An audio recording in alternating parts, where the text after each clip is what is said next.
Hey, what do you say, ladies and gentlemen? Dan and I are excited to introduce our Buy Me a Coffee page. We've had a lot of listeners reach out and say, hey there, bub, we really appreciate what you do and want to support the show. Well, here's one way to do that without big corporations taking, 30% of the cut of your generosity. Just head over to www.buymeacoffee.com/BigBlueBanter and chip in if you'd like to support us directly. Every contribution means a lot, and it helps keep the show going strong. We appreciate each and every one of you. Thanks for listening, and have a lovely day. Welcome back. It's the Big Blue Banter, New York Giants football podcast. I'm Dan Schneider, joined as always by my co-host Nick Filato. Today we're here to break down the Giants defense on the All-22 against the Chicago Bears in their Week 10 loss. Look, my initial, I'll get your initial takeaway. You know what? You give me your initial takeaways. I'm curious if you saw what I saw, and then I'll get into something that stood out to me. Well, some of my initial takeaways is just this is peak Giants, right? Like when they take a step forward, they take 2 or 3 steps backward, right? Because they sack quarterbacks, but then they create these penalties. Like there were so many instances in this game where the defense stepped up and they shot themselves in the foot. There were other instances where the defense stepped up and they didn't shoot themselves in the foot, right? And the defense actually did their job. The defense wasn't necessarily terrible in this football game. It's still the same Shane Bowen, uncreative, non-imaginative type of defense, but mistakes and execution are still a massive problem with this team. You had the flot defensive holding that negated the sack by Dexter Lawrence. You had the Abdul Carter sack get voided on it was a 1st and 10. It would have killed the drive. Maybe not for the Giants, but for most teams, but because of the illegal contact by Tae Banks. And then 2 plays later, he grabs Rome Odunze, and that's another 19 yards off of a defensive pass interference, right? So there's just so many issues like that, just so many bad and dumb penalties. And then you have just a lack of a finishing ability, a team that just can't finish. And again, I've joked in the past and said the Giants are blue balled because they can't finish. And there were a lot of times in this game where the defense would make good plays, but they couldn't finish. And that's why they couldn't touch Caleb Williams or sack him. I mean, we love Kayvon Thibodeaux here, but he missed a sack in the 1st quarter. He missed a sack in the 4th quarter. He missed a sack on a 3rd and 10, which was that Colston Loveland catch that was very important. And then 2 plays later, Darius Alexander misses a sack and Caleb Williams makes a big play off that. Burns and Kayvon missed a sack on a 3rd and 4 in the 3rd quarter, right? Like all of these. And then in the 3rd play of the game, Cordell Flott. And again, this is a great play by Cordell Flott, but Brian Burns gets his hand in the way of a passing lane and the ball hits DJ Moore in like the chest, pops up in the air, and Flott doesn't come down with it. And I'm not chastising Flott for not coming down with it, but it just seems like when opportunities present themselves based off of opposing offensive mistakes, the Giants just do not capitalize on them. They quite literally allow the opportunity to fall through their hands. And that gives a reprieve to the opposing offense, right? That allows the opposing offense to play sloppy football and get away with it because the Giants don't take advantage of it. And that's a big problem that I have with this defense. That's a great way to break it down, because you watch the tape back, you watch all 22 drive by drive, and you would think that the Giants had the upper hand and the edge in the defensive versus their offense. They really did for a vast majority of this game. Yeah. And then all of a sudden it's like a finger snaps. And like you said, it's like these key moments, nobody's making a play. The sack, the quarterback can't be brought down. He scrambles out of it. And by the way, I will say this to all of that. Some of this was, and he's not perfect by any means, I want to make that clear.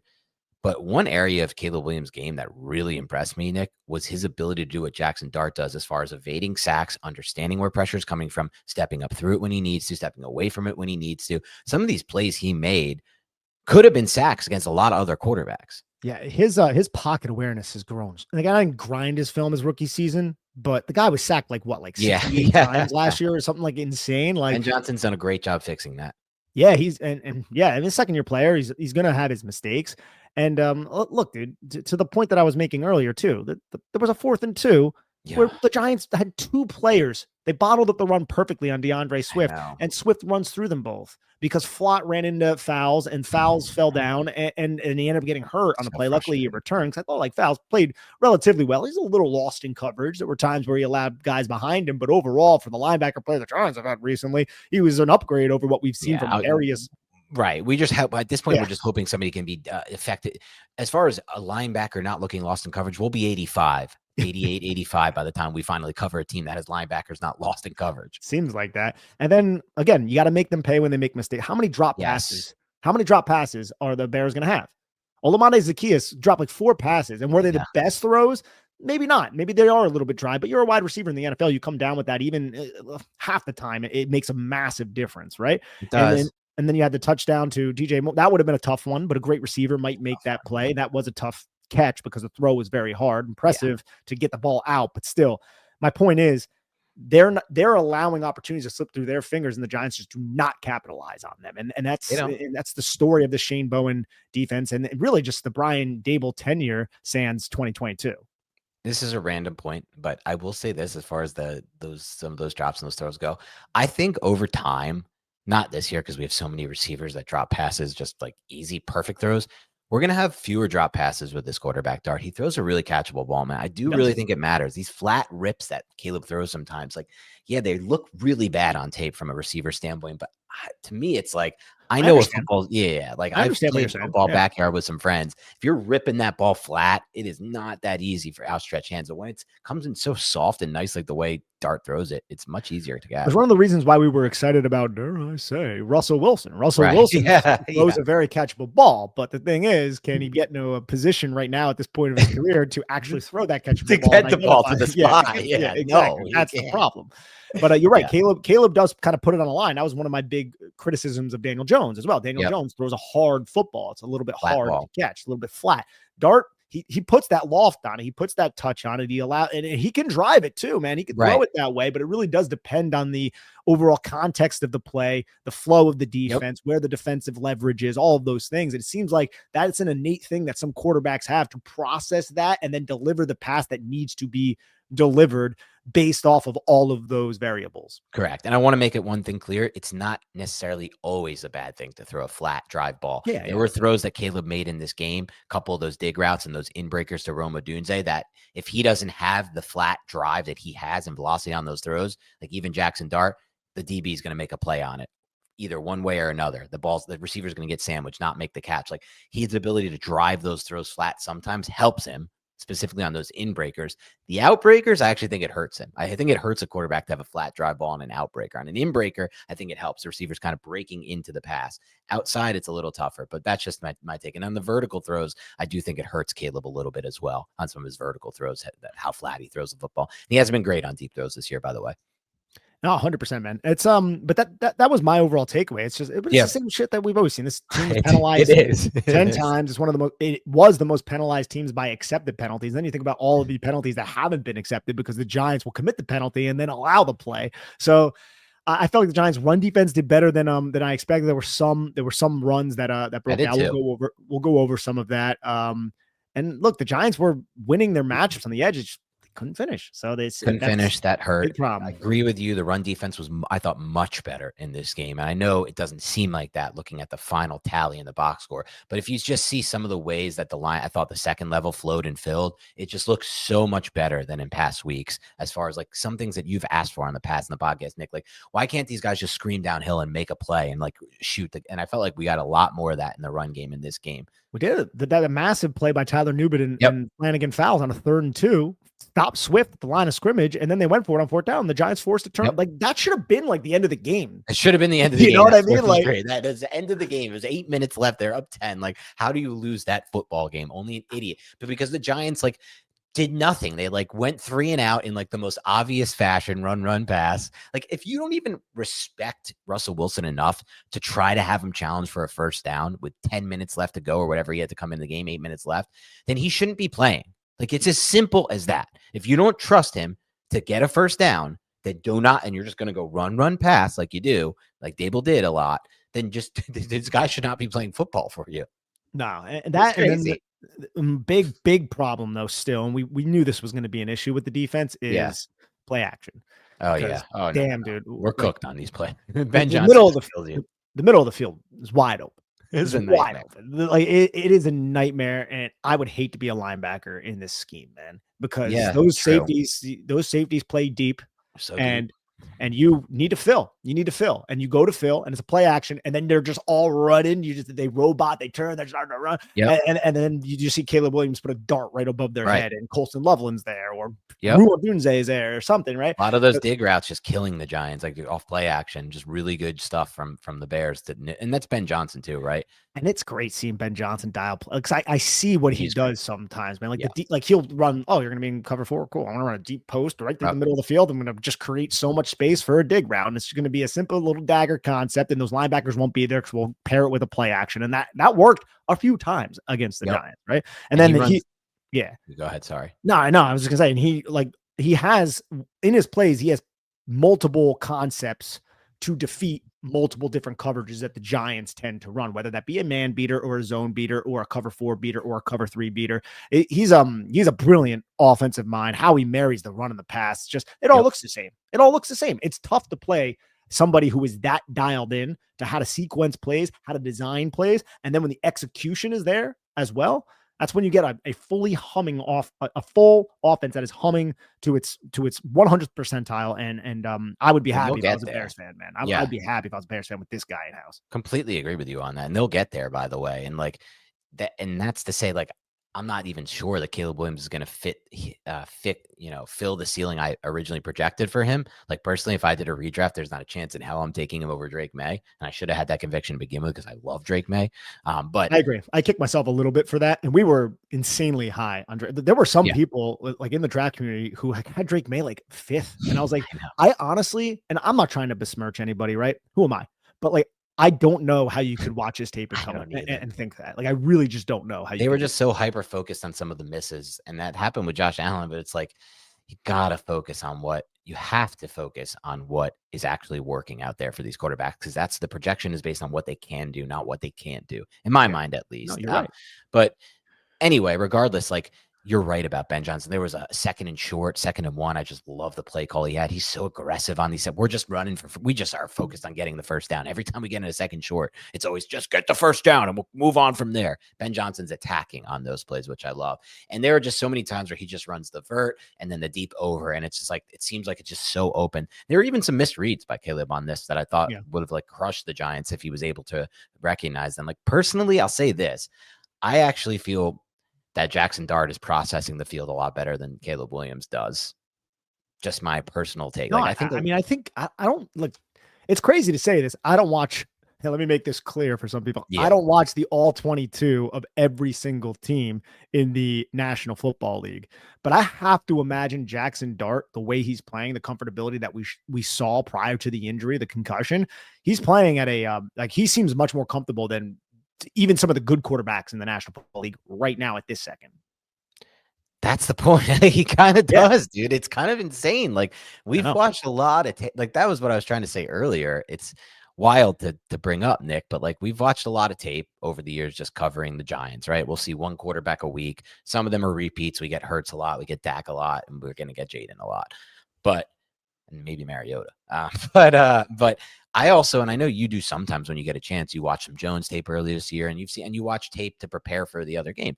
But I watch a lot of tape of these quarterbacks, and I feel like Jaxson Dart is processing it on that level. And by the way, there's some stats that back it up. Jaxson Dart's like 3rd in EPA in second read throws. He's throwing second read the 4th most of all these quarterbacks. Like he's doing it a lot more than we see. And Caleb Williams, a lot of his stuff is kind of just design, hit that first read, a lot of back foot dig, and that's Ben Johnson. Good job. You're designing open stuff. But like we don't always get open stuff from our guys. And so Dart's really done a good job coming off of it. This adversity and look, we'll get back to the defense, but this adversity that Dart is going through early in his career, you lose Malik Neighbors, you lose Cam Scadaboo, and then the entire team is on your back, and he's responding in this manner on a sinking ship where your head coach was just fired. Like there is so much to say about the character traits that Jaxson Dart is displaying, and he's using those traits as well as his skill to football to actually put the Giants in a position to win football games. And it's pretty miraculous that they aren't winning a lot of these games. Right? I know it really is miraculous in the worst, the worst form of that word. Like, exactly that word. Like it is a miracle, the bad miracle that they're 2-8. It really is, man. With him playing the way he's playing, and I'll say this, like they do have to get everything right. They really do. But I'm so excited about the future, regardless, because of Jaxson Dart. It's hard not to Same. be at this stage of the development. And I know it could take some time. I don't know if it will, though. I feel like the Giants are going to be good next year if they just figure out how to get the coaching side right, which seems hard, but it shouldn't be that hard. And it's not to say I think Joe Shane's done this amazing job with the roster. I just think they got Dart. The line's playing much better. That should be like they just have to do a little bit better on the rest of the way. Like the rest of the roster, like should be able to do that. Underwear is one of those things we all wear every day, but almost never think about. For years, I stuck with the same old brands, the kind that bunch up, lose shape, and start riding up by lunchtime. And then I found out about Skims, and they're making underwear for men. And honestly, I was curious. My female friends would rave about Skims, and they were always obsessed about it. And I was like, well, what is this whole thing? So I tried the Skims Stretch 5-inch boxer brief, and guys, it's a game changer. The fit is unreal. They stay put right at the thigh, don't bunch, don't bag out, and somehow still feel lightweight. I wear them to the gym, to the office, even on travel days, and they never lose their shape. It's the kind of comfort that actually makes you feel more confident walking around. So if you're ready to upgrade your top drawer, shop Skims Men at skims.com. And when you place your order, make sure to select podcast in the survey and choose Big Blue Banter from the drop down to let them know we sent you. And hey, if you're shopping for the holidays, the Skims Holiday Shop is open now at skims.com. Trust me, these make amazing gifts. Every year around the holidays, I've got that one relative who's impossible to shop for. I've done the sweaters, I've done the gift cards, none of it hits. But that one thing that's always a win, food. Everyone eats, and nothing says holiday love like a perfectly cooked steak. That's why this year I'm going with Omaha Steaks. From holiday hosting to unforgettable gifts, Omaha Steaks delivers the world's best steak experience. You can gift family and friends USDA certified tender steaks, juicy burgers, comfort meals, and so much more. And right now, during their Sizzle All the Way sale, you can get 50% off site-wide at omahasteaks.com. Plus, our listeners get an extra $35 off when you use promo code BANTER at checkout. I've actually had Omaha Steaks delivered before, and the quality is unreal. Perfectly aged, hand cut by master butchers, and every bite tastes like it came straight out of a steakhouse. It's holiday magic made easy, and if you order by 6 p.m. Eastern, it ships the same day. So don't overthink this gift this year. Save big on gourmet gifts and more holiday favorites with Omaha Steaks. Visit omahasteaks.com, get 50% off site-wide during their Sizzle All the Way sale, and use code BANTER for the extra $35 off. That's omahasteaks.com. Code BANTER. And I'll say this back to the defense. One thing I had in my notes, I know some of it's out of necessity, Nick, due to the injuries at the linebacker position, but I just hate the way that they use Abdul Carter in this defense. And I just got to believe that Salah or Spags or whoever the hell comes in to coordinate this defense next year is going to do such a better job. And we're going to have so much more fun watching Carter. There's just plays at the end of the game, the Loveland 18-yarder on 3rd and 10. Like, I just like Dart, like, it's like, what is he trying to get? Like, he has like Carter lined up in like a D lineman stance, and then he just stays that way after the ball is snapped, I guess, to hide himself as the spy. But like when you're using him as a spy, I almost think it's a waste. I think there's been studies, Nick, that have taught, or maybe not studies, but there's been film guys who evaluate this. I don't know where you stand on it. I'm curious to get your take actually right now. But people believe that spying is a little bit overrated. The NFL at football, like in football from an X's and O's standpoint, some people believe you're better off I just know on some of these plays, man, where he's the spy, quote unquote, like he's just, if they put him in the A gap or they put him as a second edge next to one of our edge guys and just had him scream up the arc, it's going to lead to a better result than having him like spy. And like, he's not even in the play on some of these, like he's spying and then he scrambles away from the spy. I would rather have Dane Belton spy. I'm pro spy. I'm pro clandestine activity. Fine. Take a safety out of. Agreed. We don't need all these safeties. Yeah. Fine. But like on a third and long, I do want Abdul Carter to be used much more as an edge rusher. Now, earlier in the game, they used him as a spy on a 3rd down situation, and Caleb, he got bottled up and he threw the ball away, and it might have been a 4th down actually. But like, so it has worked. It does work. Yeah. But I do think you change it up sometimes. And again, this goes to the whole, like, there's no flavor at all. This is just I'm putting my chicken, I'm putting my steak on the grill. I ain't doing anything. There's no flavoring. There's no salt. There's no butters, none of that. That's this defense. So it's like, hey, this worked before. Guess what? We're going to run man coverage again. And now we're going to have that quarterback spy there. And I don't mind doing it sometimes, but it's just freaking predictable. I've never had a steak without butter or salt and pepper. I wonder if that would be good. I bet it still would be, but I've just never sure had it would it. be. Yeah, I'm sure it would Steak's be. just such a good item. Like that's such a good food that I bet it still would be. I don't know though, because I've never had it. I cook steak all the time, man. I'm a big steak cooker over here in Queens. Well, one thing, we're not going to get into conspiracy nutrition, Big Blue Banter right now, but I believe like everyone's wrong about red meat, and it's not bad for you at all if you get the right red meat, if you get grass-fed red meat. And I know people are going to be like, no, you're wrong. Maybe. I'm not saying eat it every day of your life, but I bet you it's not as bad as people think. If you look into it, dude, like there's so much nutrition in red meat. There's a lot of nutrition. Yeah. Like, it's great. It's an amazing post-workout meal, man. Go to the gym, make a bunch of eggs, some steak. You know, I make some for my fat ass dog. I had to dial that back because he does not. That's insane. He shouldn't be getting steak, but I mean, he could do what he wants. He's a good boy. He's a good boy. He's a good boy, and he's a thick boy. But that's not a bad thing. But but you a thick boy. You ever seen that video? Boy, you thick. I think I have. Yeah, it's but like a dog that's so fat it looks like a bear, or so thick it looks like a bear. No. I love these little side conversations when we're talking about this team that it just gives us so much despair. But you know what? Maybe the future's bright. We have a good quarterback. Yeah. Shane Bowen won't be the defensive coordinator beyond this season. So and again, I think you'll get a good defensive mind in here. You will, because there are just defensive pieces here. Even guys like Paulson, like people are going to look at Paulson Debo. That's like a solid cornerback one, right? Yeah. I don't know what Flott's future is with the Giants, but if they bring him back, that's okay. That's an okay cornerback too. I think even ascending beyond that, I just want to see it at a more consistent level. This was a little bit more of a step back game. And then the Dru Phillips and the Tyler Nubins of the world. Can you get something out of these young players who are going to be entering year 3 next year? Because Phillips, again, man, he makes plays. He had that big open field tackle. Well, he nailed Swift.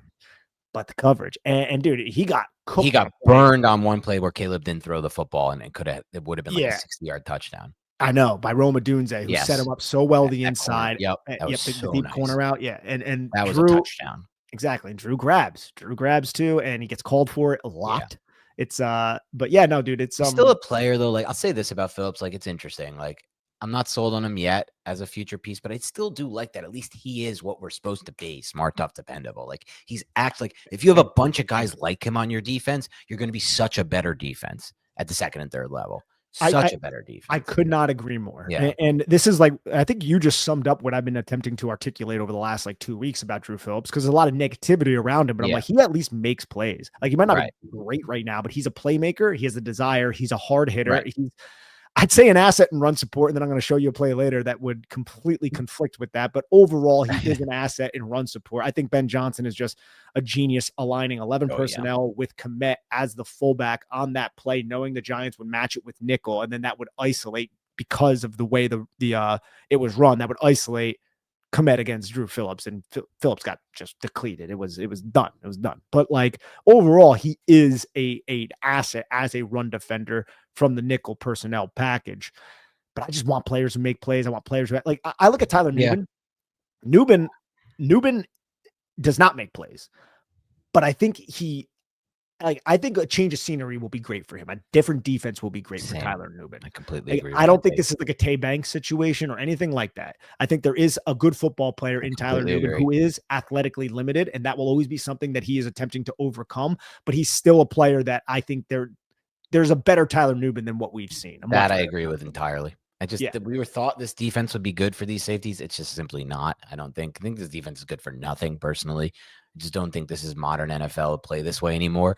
I think the defenses we watch play this way aren't. Well, is anyone really playing? No one's like specifically coaching like Shane Bowen. I don't think like we've had. Well, if they do, like the base of the defense might be similar to what Shane Bowen is doing, right? But they just adjust more. They have more adjustments, and they can battle through adversity, and they look Shane Bowen. Say for NFL purposes, he can throw a fastball. Cool. What's your curveball like? What's your slider like? What's your changeup like? He has none of that, right? He does not have any of that. Yeah, you're right. And the final thing I want to say before and we're going to run some tape after this, and we know we've talked a lot. You mentioned it last night, Nick, and so I obviously once you mentioned some of these things before I watched the tape, I then end up just focusing on them once I watch the tape.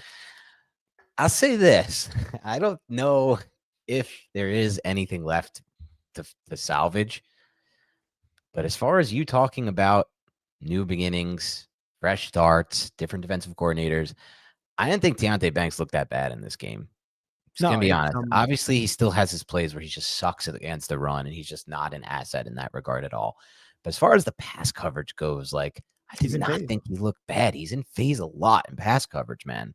He is, and you know we've been pretty consistent with that throughout our time talking just about Tae play Banks. hard, man. You'd be an NFL player. Like you would be somebody people like if you just play your ass off. I don't think he would be though. He's not smart enough because the IQ is not there. Yeah, that may be it. I think his instincts. I don't think he has any instincts. I think he is a phenomenal athlete, and we've said this a lot on the podcast. Not to beat the dead horse, but he's a phenomenal athlete who's playing cornerback. Who can you tell him man coverage? He'll be able to do that. You know, he can quickly get to a location if he needs to. He's fluid. All the traits that we liked about him going out of Maryland, those are still true. Yeah. But he hasn't developed at all when it comes to the instincts of playing the game. And now it's just faster football, and the physicality, I think, gets to him over time. I think he becomes dejected as well. There's a mental toughness thing there. So there are a lot of issues with Tae Banks. But to your point, you're right. Like he's in phase a lot of the time. He's not like you don't really see Tae Banks getting cooked and covered. That does not happen all that often. And a lot of the times on those in-breaking routes, he's expecting help from either the safety or so he's an outside leverage. So that's going to happen in a well-run, rhythmic passing offense. He takes the brunt of that blame, but some of that is, dude, he's an outside leverage. He's playing depth. That's going to happen sometimes. For me, like the issues with Tae Banks is he has no clue what to do. When all of what you said is so true. Yeah. Like, those are three big issues. And then the run defense can be fixed. And there's like a lack of physicality that like you talk about like Dru Phillips, Phillips. Yeah. Phillips is a dog. No, you're good. Phillips is a dog, right? We talk about Phillips being a dog. Cordell Flott, not a big guy. He has dog mentality where he's going to fly around. He's going to throw his body around. Banks just doesn't have that. Yeah. And that's been on display for a while now. That's unfortunate because he's much better to me. Like he has much more upside in coverage than Dru Phillips. You can watch the difference. Watch one of them set the player, and he has a tougher job. Phillips is a slot guy, but still. If Tae Banks developed modestly with all the things that we've chastised him for, like the Giants have a solid number 2 cornerback. Man. Yeah.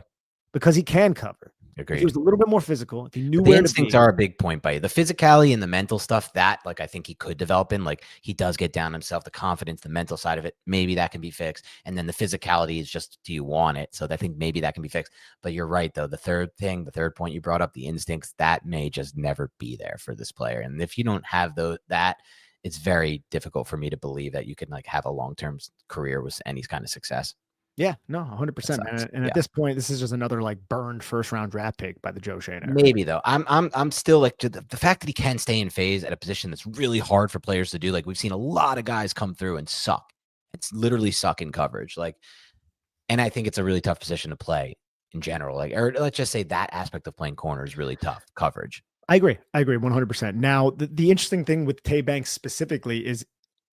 And you could read through some of the comments that players make. And they're not throwing any of their teammates under the bus, but like, it's time to nut up. All these like comments by Brian Burns. And I think Tae Banks is the best representative of all of those comments. Yeah. He is the poster boy. So like, if you're a player on that defense and you see this guy keep getting run and you see him kind of dogging and miss this tackle, and I think that weighs on. I think that's in the back of the mind of some of the players. Just I used to play sports. If I had a teammate who I felt like kept making errors and kept making mistakes, and then he was still out there, I would look at the coaching staff like, get this guy off the field, man. Put somebody, you know what I mean? Like, I think that's a natural point. Yeah, I think that's a natural thing that we do. So we need to see more fire and more desire from Tae Banks. Like if he doesn't develop on the instincts part, that fire and desire, like that needs to show, right? That needs to show. And I didn't see anything in this game where I was like, oh, Tae Banks is completely dogging it. So maybe that's a step in the right direction.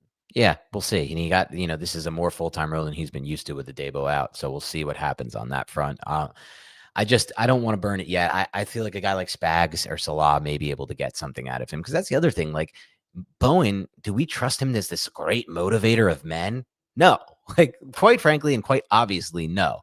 And I don't know that for a fact. I'm not in the building, but I think we can see it on the sidelines and listening to him talk. Like he doesn't seem to be motivating these guys, and I don't think when the Giants defense had their back against the wall, they always make plays. I don't know what you're talking about. I just don't think like they. I don't want to use the word respect. That's a rough word. They're losing, right? They're losing a lot. There's clutch situations where they do not rise to the occasion. Like I think everything that you're attempting to articulate right now, it tracks. It makes sense, man. Because like you have the Brian Burns comment, the drop 8, and people are like, oh, maybe, well, he says that it wasn't that. He's saying, oh, well, how did they complete it if we dropped 8? It's like, maybe that's true. But at the same time, like, I don't think Bowen fosters a lot of confidence among the players after the Giants defense capitulates once, twice, 3 times, 4 times. Like who would? Just like as a man, like, is he getting through to Deontay Banks? I don't think so. And that may not all be his fault. That could be Banks' fault as a person, but we don't know that. Like, if someone like Salah or Spags comes in, that might be a different feel for motivating players like that, young players like that, like Deontay Banks, who's a young kid in general.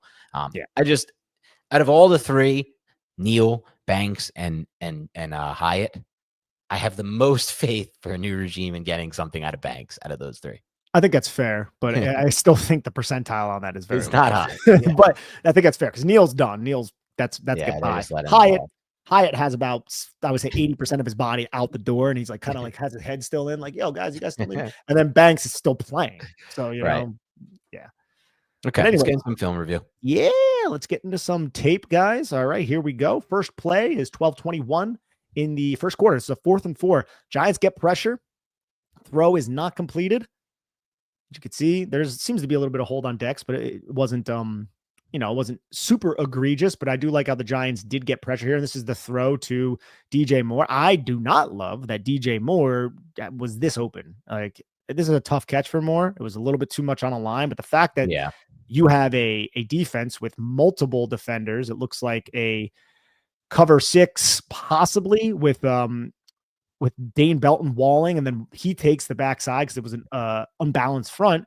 And then the safety stayed over top of Dane Belton and the crosser. And then there was a wide receiver, DJ Moore, wide open behind him. It's just like, you can't have those breakdowns in coverage. And then you saw the same thing happen with Zacchaeus as well in this game. So this is a 4th and 4. The Giants get bailed out by this drop. But you got to be more dialed into the coverage. You see this a little bit too much with this defense.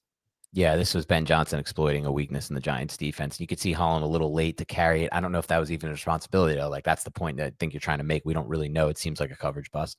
It does seem like a coverage bust. I mean, he's carrying that, but like, he has outside leverage, and that's a great little setup. You can see it right here by DJ Moore, where he's running at the seam, and then he angles upward at the seam, and that gets Holland on his toes and gives DJ Moore the alley to the inside. Now, does Holland think he has Tyler Nubin as help since you have Dane Belton walling off the other crosser? That's where the miscommunication might come in. This isn't the first time we've seen these issues with the safeties possibly not being on the same page. Yep.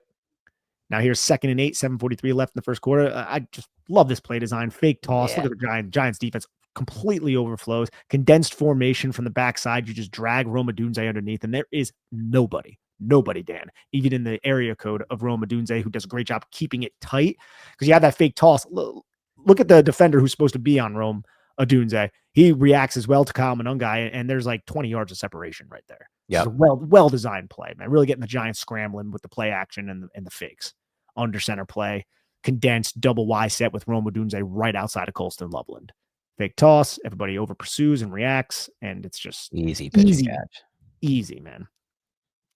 Flott did not read it there. Now you have a 2nd and 9. This is the Olamide Zacchaeus drop open in the end zone once again, and it's just like, what are we doing here? And this is an interesting formation because you have DJ Moore in the backfield. Kyle Monungai is in like an H-back spot. So you end up rolling out here with 11 personnel, but you change exactly where your players typically are with Luther Burden on the field, who is an explosive, fun young player. That kid's I think that kid might be good if he's all dialed in. But you could see how Zacchaeus from the outside just gets lost on this backside dig, and nobody picks him up. He's just behind the Giants defenders. The safety does not see him, neither do the linebackers, and Giants got lucky again by a drop, but again, in the end of the day, they don't necessarily take advantage of it. You can see Caleb does a good job getting away from Kayvon, and that's a ball that you got to catch. Yeah, that one for sure. Yeah. And then the very next play, this is the 3rd down and 9, and you drop Brian Burns into coverage off Sugar in the A gap, and Rome Odunze off of a inside release off of a release inside by Rome Odunze. You have the number 2, Colston Loveland, just run and block Deontay Banks, and Brian Burns is isolated against Rome Odunze over the middle of the field. Like, that's you don't want that matchup. No. But Ben Johnson does. Right? And then you'll see shortly after this, you get the touchdown from Kyle Monungai with the 11 personnel. I thought it was 12, I think, on the reaction pod. It's 11 personnel. Cole Kmet, though, is a fullback, I formation. Bring Dru Phillips on, match 11 personnel with nickel. Dru Phillips gets annihilated by Cole Kmet, and Kyle Monungai runs through a couple secondary pieces and touch for like the first 5 to 6 yards, and it's an easy touchdown. Now you're going to 1st and 10, quarter 2, 13:06. Giants, again, they're in cover 4. They play a lot of. I was talking about earlier, by the way, like all due respect and all love for Jaxson Dart. This is a throw that very few quarterbacks can make. It's ripped in there, and there's not much of a window. You need to drive this throw. Middle of the field open. The Giants were in middle of the field close a lot in this game. It's middle of the field open, and Rome Odunze does a great job eating into the leverage, leans inward, gets Javon Holland to spin around because he's playing over the top of Odunze, and then Tyler Nubin continues to gain depth as he opens inward because he's looking at Caleb Williams, but he doesn't sink on the dig. So it's not passed off correctly because towards Tyler Nubin's side, you have a deep post from DJ Moore, and you could see how the safeties aren't necessarily on the same page because Javon Holland looks to overlap to take the post route from DJ Moore, but Nubin doesn't sink. He continues to gain depth, so the middle of the field is just wide open. Yeah. And I'm not 100% sure how that's supposed to be played. Looks like Nubin reacts late to it. That's got to be passed off. That's got to be passed off, and that's got to be communicated between those safeties. And when you're playing your safeties at, big depth, and it's a lot of depth, I should say, and there's a lot of space, you need to be on the same page on who you're handling when you have deep posts from the backside and another deep ran route. And now, because you have 2 outside leverage. It's just a 2-man route to the outside too. Yeah, and there are 2 defenders who are in outside leverage. The cornerbacks fly and Tae Banks, and that middle of the field is going to be vulnerable. So you need to communicate that, and it just maybe it's the dropping the depth. They had the backer drop the depth there. Maybe they were expecting him to cover that area of the field, but we were that's Okereke there, almost like a Tampa 2. Like I don't even know, but it doesn't seem we don't get our hands in pass lanes anyway. But it's an absolute seed from Caleb Williams too. I mean, look at that ball rifle in there. Oh, and that is on a line. That's what that's when the drive flat throw helps, like just right at him. Yeah, that probably hurt him when he caught it. Like it hit him so hard in the arm and the stomach, or and it was cold too that day. Like remember playing football in the cold when you were a kid? Like I would play all these Thanksgiving games with my friends. It was so much harder when it was cold. No, I loved it, man. We used to have winter bowls and mud bowls. I played so much backyard football when I was a kid. I couldn't get enough of it. Surprised I didn't get injured. Up until I did. I didn't play as often as you did, though. I don't think I had fair share of injuries. I played up until I was probably like 28, and then I definitely did not do that. Yeah, we played in high school. That's crazy. I used to join like Facebook group leagues and like people I didn't even know. I would just show up to random parks, and there'd be this shorter brown Italian guy. I would be like one of the last picks, like when they didn't know me, and then you come around the next week. I was certainly not the last pick, I'll tell you. There we go. I like that. It was good times. But yeah, this is pretty egregious. 4th and 2 run. Look at the splits of this offensive line, man. I know. Like so for those listening, there's like a 3-yard gap between the center and the backside guard, and then DeAndre Swift is also stacked behind that guard. And I have a question for you here, Nick. Yeah. If you're a defensive coordinator or a defense and you see a split like that from the offensive line, what's to stop you from just lining up a defender right in that gap and having him shoot that gap? I mean, it would be tough, especially with this defense. You have 2 safeties that are a little high here, right? No, forget what you're aligning as a defense. Just change what you do. I'm just saying, take one of your defenders, change your defense around, and have him line up right in that gap. Well, the reason why I brought up how they're aligning now is you would need more beef up front, because if you were to shift Roy Robertson Harris, who's in a 3 technique position, inside to like a 2-eye shade, this could be an easy handoff to DeAndre Swift, where 73 and 58 are going to blow up Roy Robertson Harris, and there's going to be an alley more towards the right side of this play. Now, the Bears don't necessarily have the numbers for that on that side, because you have 3 defenders outside of Roy Robertson Harris there, but that would be what I would say is just when you're aligning in this even front, you have 2 defensive linemen out there. It's a pretty light package on a 4th and 2. I'm a little surprised that that's exactly what they did, but you have an 11 personnel package where the splits, you have the tackle outside of Abdul Carter about 5 yards off of where the play side guard is. It's just interesting. And the Giants, I don't know if the Giants were ready for this, or this is exactly how they wanted to play it, but there's a lot of openings to run the football too. So to have the safeties that far back that's what I'm saying. Like, even just take one safety completely out of the play and have him line up over that and just shoot it down. Yeah, but with that said, you slant Abdul Carter inward, and this play gets bounced. So the Giants might have thought like, hey, we are going to collapse the entire defense inward with these insane splits, and then we're going to have the outside defenders rally to it. And the Giants do a good job. The Giants should have had this, man. Like Fowles does it's actually a good play by Fowles here. A really good play by him. And I don't think he makes not the tackle. I mean, just the reaction. No, I get it, but I don't even know if he makes this tackle with Cordell Flott not hitting him. He doesn't wrap. He goes for like the hit. Yeah. It's not a good tackle. I want to make it clear what I said. I just like the instincts in the play by him. Yeah, exactly. Not to get sucked up inside like we've seen a lot of Giants linebackers. And then Nubin, and look, dude, like Nubin, he's trying to match Swift here, but these are like the issues with it. There's just not a lot of like lateral explosiveness from this player. Because like this is a play, like it's going to be a first down anyways, but he can't even get on the hip. Yeah.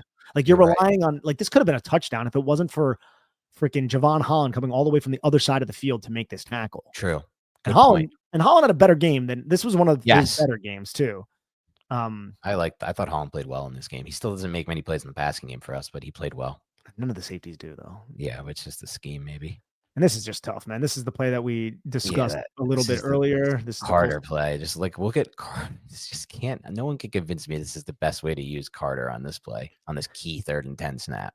And Burns gets caught trying to spin inside. He gets just thrown to the ground by Wright. And you can see Carter. Carter is in a 2-point stance where linebackers are hiding. Don't mind that. I don't necessarily mind that, but you got to be smart with it. And Kayvon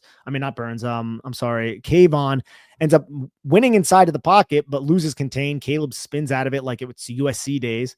And he finds Colston Loveland. And this is a great adjustment by Colston Loveland, who is going to be such a good football player, man. But watch how he sits behind these linebackers. Everyone's reacting to Caleb Williams escaping the pocket, and he just flows away from the coverage. And when this ball is caught, he's got a square. He's in the center of a square of Giants players adjusting to a throw behind him, making the catch, and then securing a first down on a 3rd and 10. Massive situation. Like if this goes incomplete, the Giants might win this football game. Like in one of those many moments of the Giants experience where it's like that. Right. And I just can't tell you, like what you're seeing here with Kayvon, like love Kayvon Thibodeaux. Kayvon Thibodeaux, he could have had 5 sacks in this game. Yeah. And Caleb just was, credit to Caleb. It's not like Kayvon's inept at tracking people down. Caleb Williams was just very instinctual with where the Giants were and how to evade them.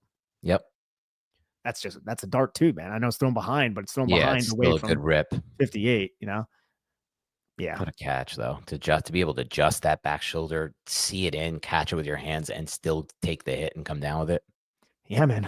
You're right. 2 plays later, 4th quarter. This is another play where it's just the middle of the field's open, and we got a quarterback who can rip the digs. So because why is it open? You have a 3-by-1 set. You run the drag with motion underneath, occupy the linebackers, and then you run the clear out with the number 3 to hold both those safeties deep, and then you just wrap the dig around it. And that's easy. It's money for Caleb. Easy money for Caleb Williams. And you'll see it from this perspective as well. Sits his back foot, sees the route concept just outside the outstretched arms of Flanagan Fowles. Odunze makes the catch. Now you're going to have the 2nd and 8 Caleb Williams touchdown where he just runs. And Roy Robertson Harris just misses him. Javon Holland misses him. So earlier in the game, I will say this, Roy Robertson Harris was awesome and run defense earlier in this game. I know. I think his PFF grades were terrible, but like I was they?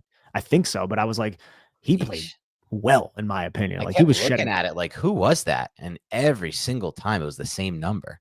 Yeah, and then you have like again Nubin, like frustrating. Nubin's coming from the backside. This is a very difficult play to make, but he's tracking Cole Kmet, stays on the hip. Once Cole Kmet realizes Caleb's running, he just locks on the Nubin, and Nubin's done. Nubin is just flat out eliminated. Corey Black says he said it best. He has a lack of lateral explosion that I thought he would have as a early second round pick. I'm worried about, regardless of like what defensive coordinator comes in. 100%. Caleb's faster than I thought on this play. He is. He's just faster in general. He's a better athlete than people realize. Yeah, because he is pretty small back there. Like he's not a big guy at all.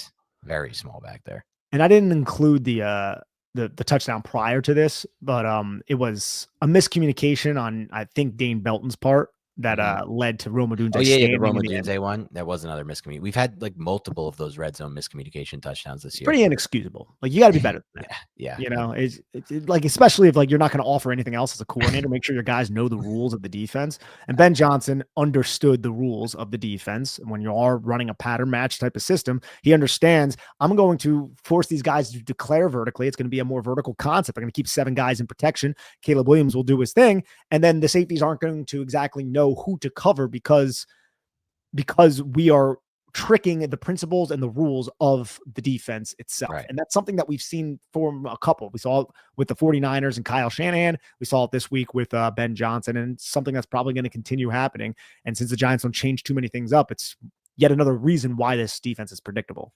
Yep. Completely agree. All right. You want to wrap up with some superlatives? Yeah, man, let's do it. My unheralded player is Roy Robertson Harris. Me too. I had Roy Robertson Harris for his run defense early in the game. I also had Javon Holland in there. I had a tie between those two. I thought Holland played one of his better games. Highest effort player. Brian Burns. Burns for me. I usually don't do this, but I doubled up. I double dipped. I like to give the best overall player. If it's Brian Burns, I usually give the highest effort player to somebody else. But Brian Burns had such elite effort here that I just double dipped it, and I said he's best player and he's highest effort because he's the best player on this defense. How many plays can he make from the backside? Yeah, it's crazy. How many plays? Earlier, that play he made where he forced Caleb to throw the screen pass to Moore, like Aaron, and just like the little things he does, getting in pass lanes. He's just a phenomenal football player. He had another play where it was another screen pass to his side. They're trying to make him be like the read defender. He flows outside, contains it back to the inside, and then makes the tackle. It's just like that speaks to what you were saying before about Banks. Like he's the opposite of Banks in that regard, like super high football IQ. Super high football IQ. Yep. One of the smarter defensive players we've had in a while. And that's coupled with skill and effort. Yep. And it's just like, I didn't think he would so quickly seize the best player on the defensive award of this podcast, but he is. Like, he's by far and away the best player on this defense in 2025. It's not even close. I can't even think of who. Dexter Lawrence is not playing. Well, it should be Dex, but it's not. Like it's been Dex, and that's the crazy part. And again, Dex is fine. Dex is fine. He's a great football player, not playing to the level that we are accustomed to seeing. He did get a sack in this game that was negated by a dumb penalty that I don't think had anything to do with the sack, but still, Brian Burns is just every week. It's the level of consistency. Like we talk a lot on this podcast, make plays is what we say. Who makes plays? Brian Burns makes plays. Like that's what he is, a play maker. Kayvon, and this goes into what players we expect to see more from. I have Kayvon Thibodeaux here, and it's not because he was terrible in this game. Kayvon Thibodeaux, I think, had like 6 pressures in this game, but he didn't finish, right? And Kate, like that was something that he criticized himself for entering this season. He's like, I need to be better at finishing. He's taken steps to finish, and he's done a good job finishing this season. But this game, Caleb made him look silly a few times. He'd probably be the first person to say this, right? And I just expect a little bit more from him because I know there is a very talented young man, football player in Kayvon Thibodeaux, and he just didn't finish the play multiple times here. So I had to go with KT, even though it wasn't a bad game by him. He had defense snaps that were fine too. Like he's a physical player. Like, so I want to make that clear. This isn't like, this is an indictment or a referendum on Kayvon Thibodeaux, but it's just more like, hey, man, I know he can finish, and I know he's focusing on finishing, so we just got to finish, you know? Yeah, that's, I think, completely fair because I had in my notes like some good run reps from him early, Kayvon Thibodeaux. I think he's one of the most consistent run defenders we have, honestly, on this full team, just consistency-wise across the year. And it's that desire too, man. And like you could tell he takes pride in it, right? Like when a tight end goes to try to like block him, he's just get off. You know what I'm saying? Like there is like a physicality that he's bringing to the run game. And at the same time, it's fair to put him as you did because he had some really good matchups. He was matched up against that left tackle more than I thought he would be in this game. It wasn't just Burns on that side. And so he had opportunities, didn't take full advantage of them as far as just finishing. And we just need more finishing in general from this D-line. Like, let's be honest. It's been great to get pressures at the rate we've gotten them. Yeah. But unfortunately for us, like, these quarterbacks are escaping the pressures and then turning them into big plays, which isn't always the case. Sometimes pressures will lead to incompletions or interceptions. Just hasn't been the case for the Giants. Like you said, we're not capitalizing it. Part of that is we don't have Nubin or some of these guys in the back end making big plays. I know. And Nubin was my guy for a player I expect to see more from. I just continue to expect to see more from him. It's unfortunate, man. What about your pass rushing? This was an interesting one because the Giants were winning, but they were not finishing. So I did not exactly know how to grade this. So I'm interested to see where you went. So, I graded it 6.8 because I it's hard to Like, is it just a sack grade? No, for me, it's like everything combined, sacks being a part of it. And since they didn't get sacks, like, or a lot of sacks, it should be brought down a little. But I thought they got good amount of pressure on Caleb. He just navigated the pressure incredibly well. So I put 6.8. Okay, I did 4.1, so it was Okay. a little bit lower, and it is because of the lack of finishing, but it's also there were plays in this game where I'm like, where the hell is the pass rush? That's true. Like Caleb is sitting back there, and yeah, Yep. there's some chip blocks from Komet, and but like I It's want to see a fair. little bit more. This is the strength of the team. This is what we've talked a lot about is the pass rush, pass rush, and it hasn't lived up to it. Right. And I think there are reasons for that beyond just the individual efforts of Kayvon Thibodeaux, Brian Burns, and Abdul Carter, but you still want to see a little bit more. And that's kind of been the entire experience of the New York Giants, right? I just want to see a little bit more, other than really Jaxson Dart. He's the only one that has bucked that Sure. trend. Yeah, I know. It's crazy. And he's been so good. But yeah, no, that's fair. I for run defense grade, that's another weird one because I thought early in the game they were really good in run defense. They bent a little bit toward the end. I still had them at like 4.9. It was better than what I'd seen in recent weeks. Yeah, at 5.2. So we're in the same Yeah. ballpark. Yep. See, it's pretty similar on that regard. So this is the Giants film review for the defense. Thank you for tuning in. Please hit the like button. Please subscribe, rate, leave comments. We will be back to you soon because I'm sure we're going to be talking about all the developments of this coaching staff and just things that are going on, Jaxson Dart, throughout this week. So we'll probably come back with something else at some point this week. Have a great rest of your week, and we'll talk to you soon.